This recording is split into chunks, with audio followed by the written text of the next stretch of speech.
Hello, welcome to Illinois Stories. I'm Mark McDonald on the square in Benton in front of the old Franklin County Courthouse. They call it the old courthouse. It's not the oldest courthouse, but this old courthouse is coming down. It's not going to be around much longer. It's a chance to look at this past and to look at a little bit at the future too. Bob Ray is perfect for the president of the Franklin County Historical Society. You've been studying this building for a long time. Are you sad to see it go? I'm sad, but it's a bittersweet moment because in final analysis have concluded that the historic courthouse site is what is worthy of preservation due to the condition of this building. Mm-hmm. Is it that bad a condition that actually trying to restore it, it's beyond consideration? Well, it's just too expensive. Its most significant moment was the infamous Charlie Berger trial during 1927-28.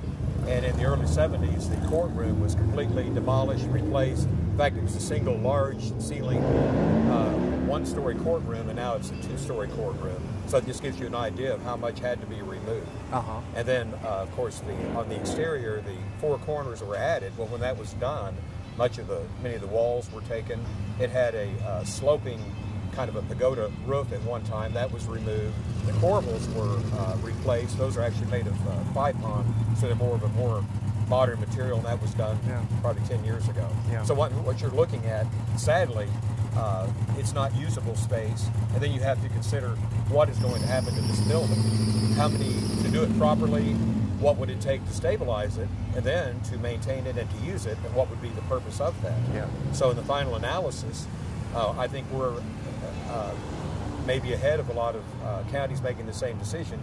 Why not continue? This would be the fourth courthouse built at this location. The first at this location was 1841 when Benton was laid out. Of course, we had a couple of courthouses before that.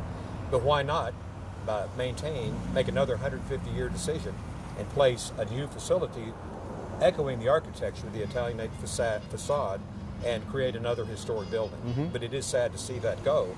And we have saved 2 or 3 buildings in Benton. I know what it's like. I know what it takes. I know the money. And this, to me, is a very excellent decision. As we look at this now, we're looking at that, I call it the front end of the building because that's where the security and the main entrance is. But you're looking at these brick wings that were added on. When were those added on? Various years. Over the years, starting back in the 50s, and then maybe 10 years later another. And just for the needed space. The building itself looks Victorian. It's an Italianate facade, and by the tall windows and the corbels, the eave. An architect by the name of St. Clair came here. Actually, he was an immigrant from Scotland, and he designed and headed the project. And it's all made from locally quarried materials. The bricks were from a brickyard south of town. The sandstone was from another side of town. And then there's a beautiful double walnut staircase. And thankfully, the county has a means of salvaging that material. We're going to have a section, museum section, if you will, and a lot of the display cases and things will be made from components of that staircase. Oh, terrific.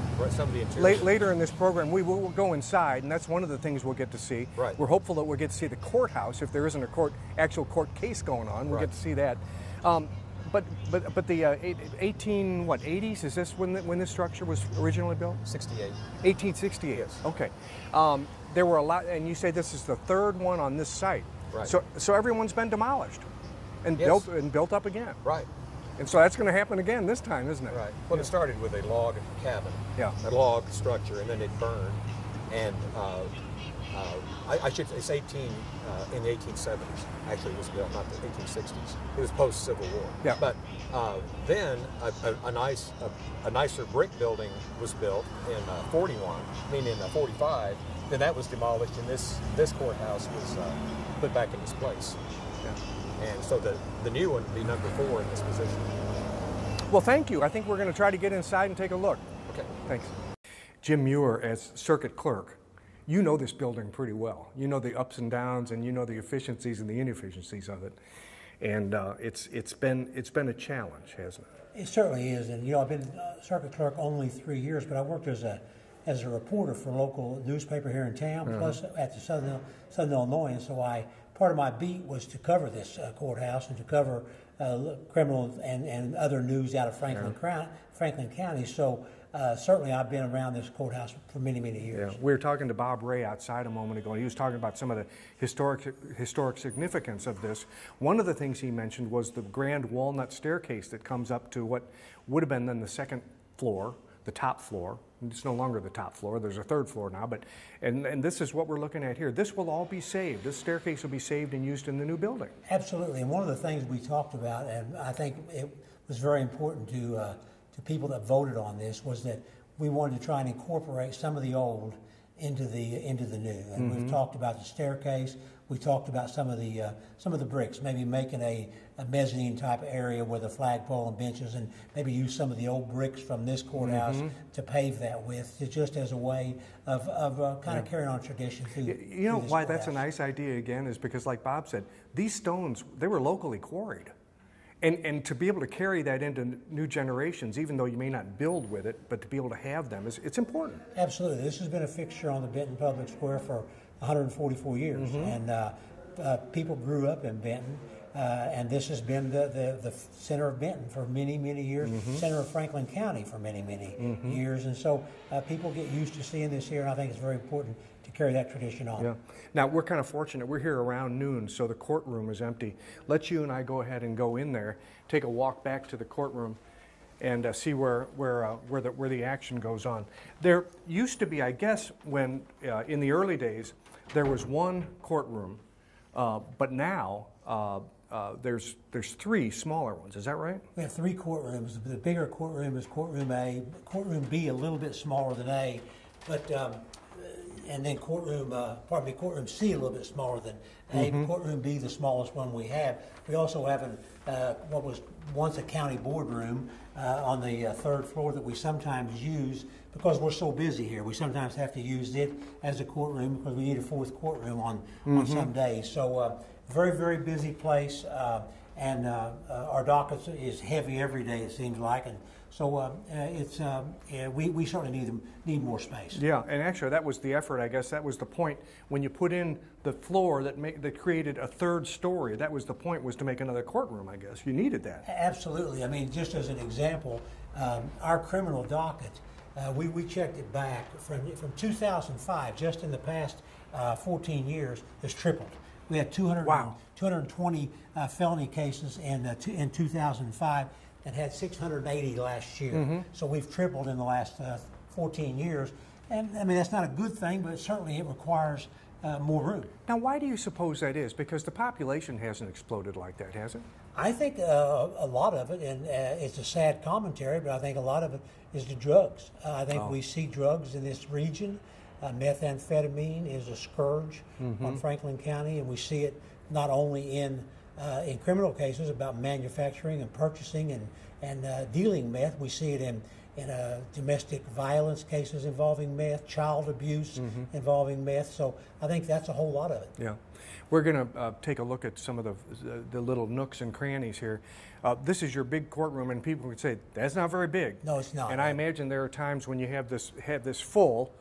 And, of course, every courtroom needs meeting rooms. You have to have a library. And in your case, this small room doesn't quite cut it because people got to come in and out, and there's really no privacy. There is none. And you got to. This is a constant flow of traffic off from that door, coming off the stairs, back around through this door. Then you've got people here trying to meet with their attorneys, trying to meet with clients, meet with prisoners.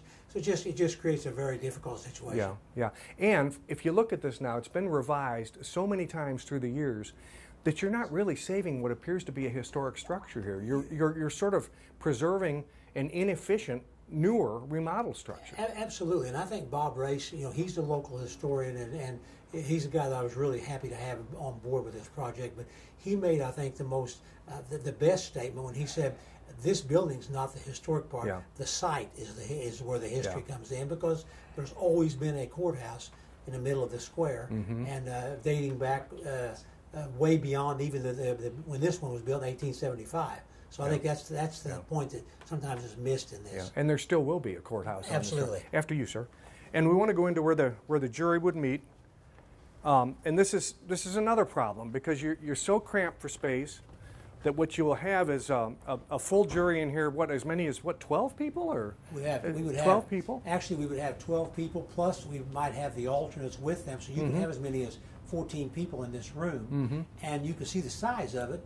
Plus, one of the things that I talked about, and anybody that has ever been a part of a jury understands that we have one restroom facility off of this room, and actually the commode sits about 4 feet from where somebody's going to be sitting right here. So you might be asking 14 people to stay in here, and for 8 or 10 or 12 hours at a time. There's no privacy. No privacy. Yeah. And so you really can't ask people to, well, you can, it's their civic duty, you can ask them, but you'd like to offer them a little more, better experience. Anytime I've had a jury in here that had to deliberate, one of my first thing I've done is apologize to them for what they're going to have to deal with out of this cramped room and then the very small restroom facility. Yeah. Another reason why you thought that it was essential that a new building be built on this site, you said, well, I got to show you the basement because you got to see how inefficient this can be. So can you take us down there next? Absolutely. And take a look at what the old place looks like? And we're going to go without a hard hat, so we're going to live dangerously. Okay.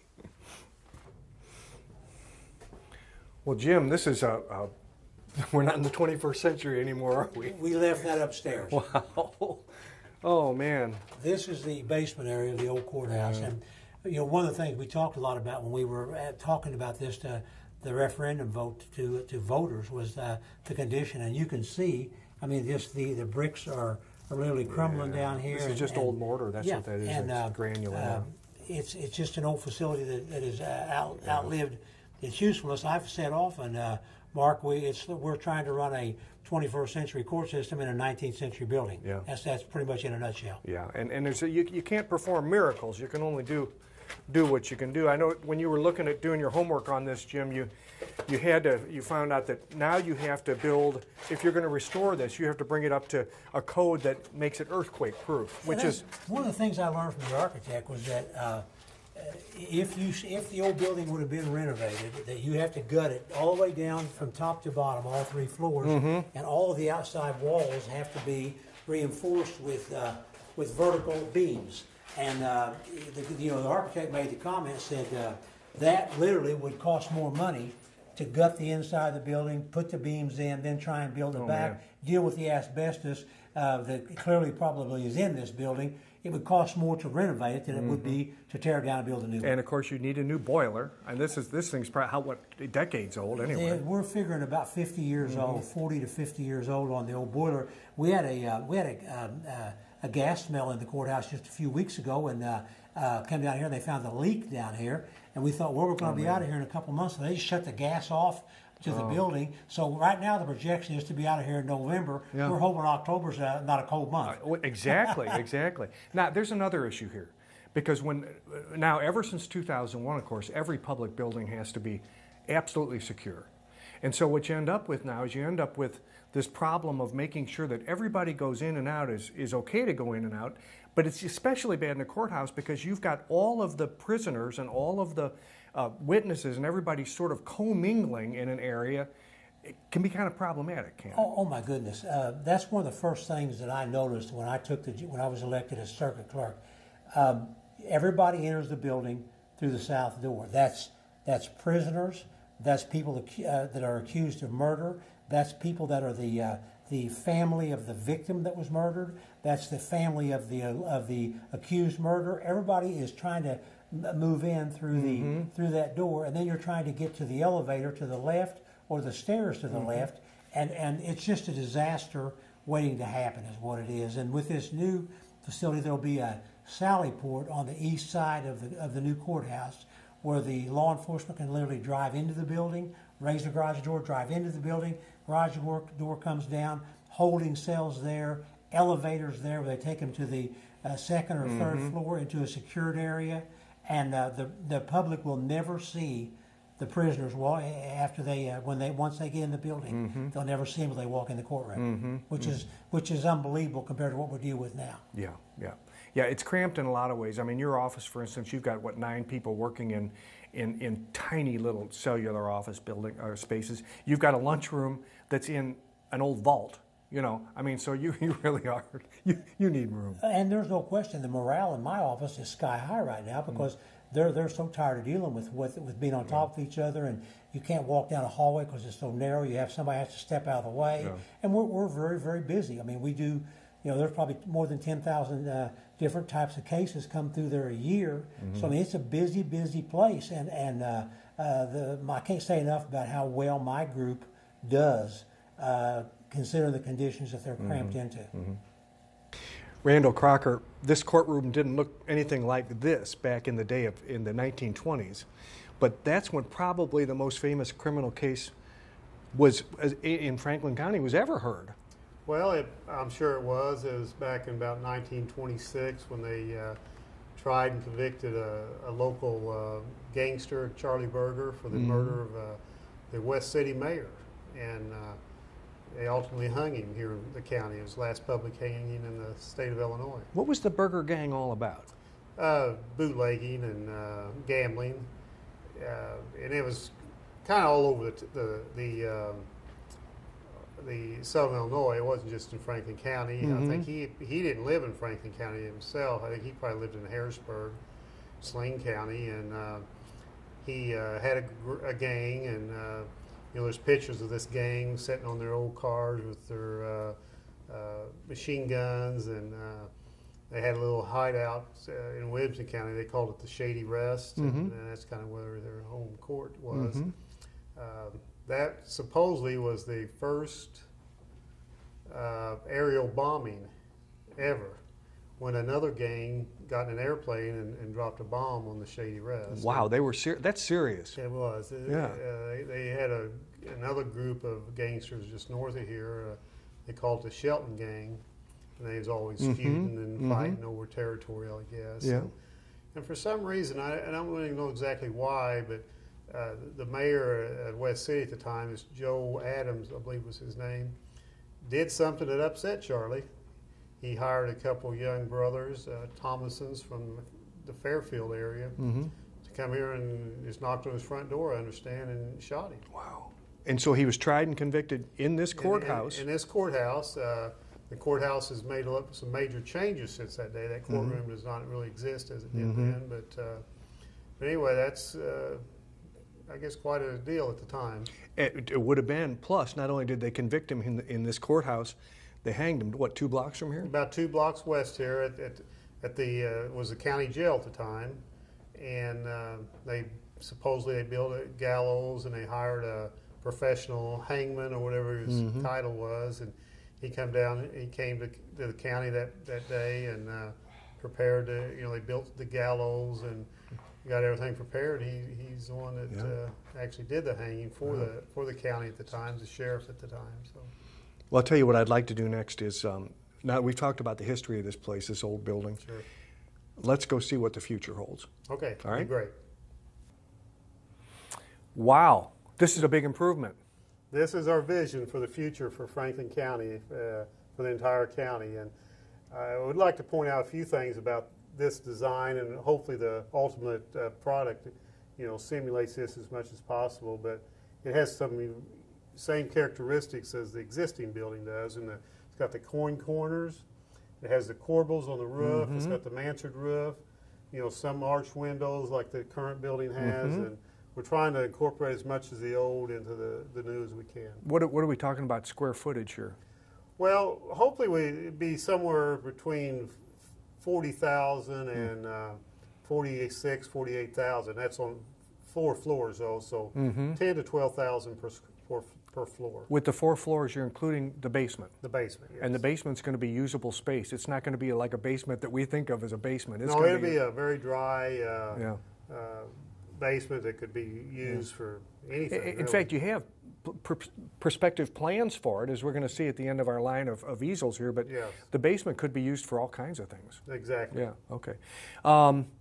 Then what the first thing, of course, is the lobby, and it's so different than the lobby we just walked out of across the street, where you had all the the security. This is built for security, isn't it? It is, and we'll point that out a little bit later, some of the major difference there. This will face the west, face towards the interstate, so as people coming from the interstate. That's one of the visions that they'll see of Franklin County is right there. Mm-hmm. And let's mention this. It's a Carbondale company that put this plan together. Yeah, we employed an architect firm out of Carbondale, this White Borgononi, to do this preliminary work. They came in and did a plan and project to kind of determine our needs, and then they started from the inside and trying to design it, just lay it out for the needs of the courtrooms and the circuit clerk, and then they kind of took that and they developed the outside from the inside out. Now this is the basement floor plan here. We're going to work our way up, but as you can see here, this is really going to be laid out for future offices, possible offices, a possible courtroom. If you run out of space upstairs, you'll have room for a courtroom down there. And of course, this is interesting too, because what you see here is you did not have across the street is a separate elevator for prisoners and a separate elevator for the public. And that's really important, isn't it, Randall? That's one thing we did a lot of talking about in the process of getting the voters to approve this project is the need for better security and the separation of the public from the prisoners. And that's going to be mandatory on the design of the new courthouse is for that. And yes, this is just an unfinished basement initially, and with the possibility it could be made into a lot of different things. But yeah, well, you're planning for the future, because now, what you'll have here is adequate, more than adequate for what you need now. But you got to think 20, 30 years into the future, don't you? Yeah, or 150 is our 150. goal. Oh, yeah, that's what they were thinking of when they built the last one. Yeah, we'll come back, Mark, and we'll talk about that then. But yes, we did, and this. Again, I'm going to talk. This is the first floor. This is the first floor, ground level. This will be the main entrance into the building. You have to go through security, and once you're through security, you can only go to certain areas. Mainly what appears to be kind of a tanny or grayer area will be the only for the public, and then the rest of it will be secured areas. These are color coded, so the tan area is for the public, the pink areas are for prisoners. Right. We'll have a drive-in sally port where the transports will drive right in there, and there'll be a garage door that they would shut it. They'll take the prisoners out, put them in holding cells, and then when they're ready for them up in the courtrooms, then they have a private elevator that they would take them on up to the whichever floor that they'd be needed on. One of the reasons it's very important to keep the public and the prisoners separated is not just security, but also from a tactical viewpoint, from the legal end of it. The public can't see these people in shackles, or it could spoil a jury pool, couldn't it? Exactly, and this way, as we kind of explain how this all works, they'll see that they'll always be separated until right at the last minute as they walk into the courtrooms. Now this is the second floor plan, and this is where the courtrooms, or the big courtrooms, are actually located. And you'll have two identical courtrooms, one on each side of the building. Right. These are we're calling them jury courtrooms, and they are the largest of the four. They're kind of a mirror image of each other. Then they'll have jury deliberation rooms with their private bathrooms. And again, you can see as the prisoners will come up the elevator, put into holding cells, and then as they're needed into the courtrooms, this is when they'll come out, and then the public will actually see them. So at this point, if they're in handcuffs or shackles, that'll all be removed as they're led into the courtroom. So keep from tainting a trial and possibly a mistrial. And each floor has a lobby that's the same size. Basically, it's all the same size in this design. Yeah, and this is the third floor, and here you go. Now these courtrooms are smaller, but they don't have a jury section, right? They don't. Well, they'll be for smaller type trials, and yes, and then there's offices up here for the judges and court reporters. And one thing this building has that our current building does not have is nice conference rooms for the those are located here. Yeah, for the lawyers and clients on each side. And then there's actually a secured visiting area too for a prisoner could visit with his attorney prior to going to the courtroom and in a secured setting. Now, Randall, what is the cost of this? Well, the total cost of the whole project, and that includes renovation of the Campbell building that we're currently in, demolition of the old building, and construction of the new building, around $18 million. And you were able to sell that to the public? You know, nobody can sell an $18 million referendum anymore. That's remarkable that you're able to do it. Well, I agree. And what we did, we thought this out a lot. This wasn't our first attempt. It was actually I consider it the second attempt for the same idea.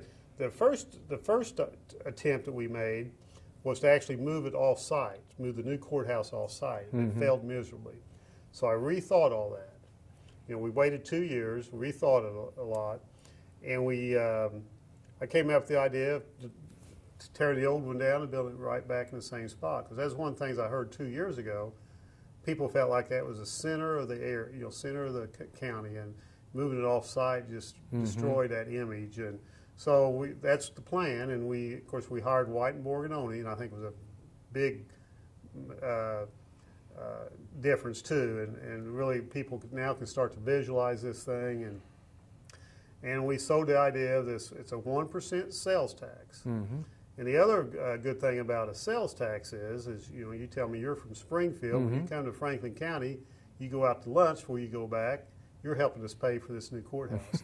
So it's not just I'm privileged. It's not just the local taxpayers paying for it. It's all of us. Yeah. And anybody that passes through here and buys anything. So you get a 1% sales tax that doesn't apply to certain items like food and medicine. Cars, anything with a title on it, anything used in agriculture production is not included. So anyway, that will generate about $2.3 million a year, we estimate.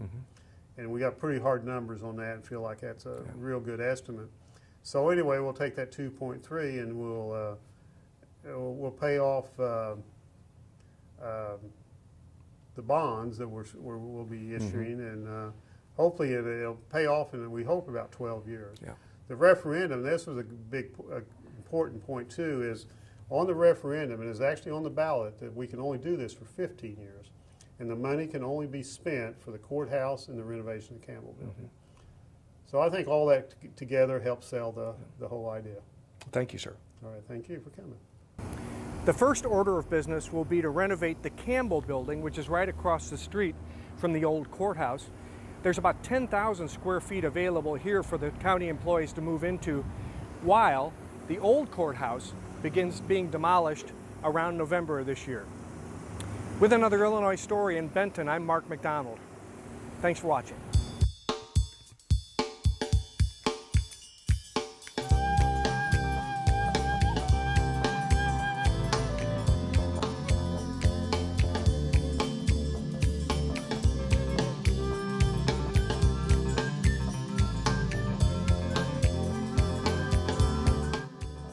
Illinois Stories is brought to you by the Corporation for Public Broadcasting, Illinois Arts Council Agency, and by the support of viewers like you. Thank you.